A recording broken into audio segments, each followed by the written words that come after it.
Благодарам, председателе. И овој амандман, рака на срце, не постои буџет или ребаланс на буџет, кај што не сме го поднеле со колешката Олга. И вашите изговори, и сега еве на заменикот министер, дека тоа е во надлежност на енергетските компании, па имаше одредени дискусии, като средствата кои што ги предлагав се сметаше дека не се доволни, и ако и сега еве викам, ако средствата сметате дека овие средства кои што ние ги предлагаме не се доволни или се премногу, можеме да ги коригираме тука сите комисиски. И јас поставив едно прашање последната седница за прашања до премиерот, каква е набавката на јаглен од околните земји во цел овој период до сега од кога е почната, добив само за 2022 година, така да немате никаков изговор зошто во претходните години, во носењето на буџетот, во носењето на ребалансите на буџетот, не дозволивте да се префрлат средства од буџетот на ЕСМ и да се почне постапка за отварање на рудникот Живојно. Се разбира, сега очекувам дека ќе речите постапката е веќе почната. Еве го имам јас договорот кој што во Министерството за економија е објавен, се разбира, помеѓу владата и електрани представувани од Васко Ковачевски.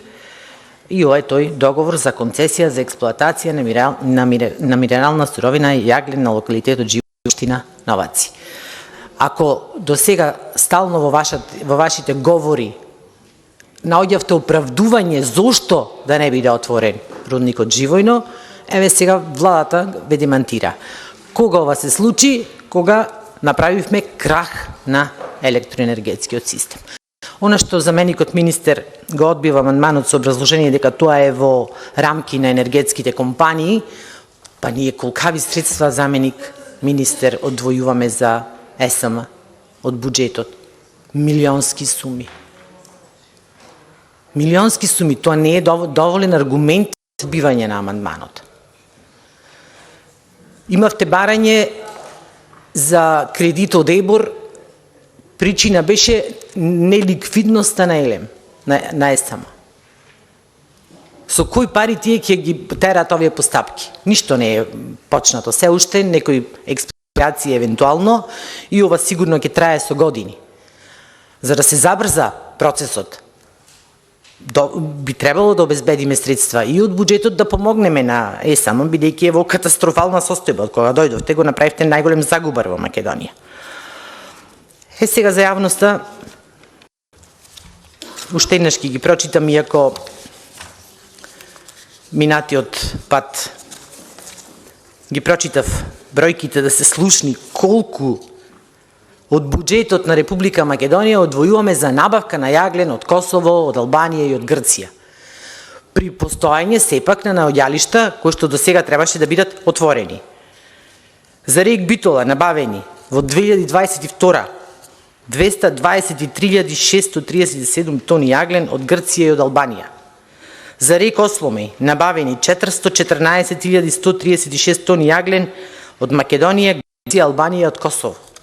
Или во текот на 2022 година, до овој момент, до пред неколку дена, за набавка на јаглен за РЕК Битола и РЕК Осломеј се исплатени 2 милиарди 29 милиони и 500 илјади денари. 33 милиони евра. Колкави пари се тоа? Како од буџетот ги одвојувате тие пари?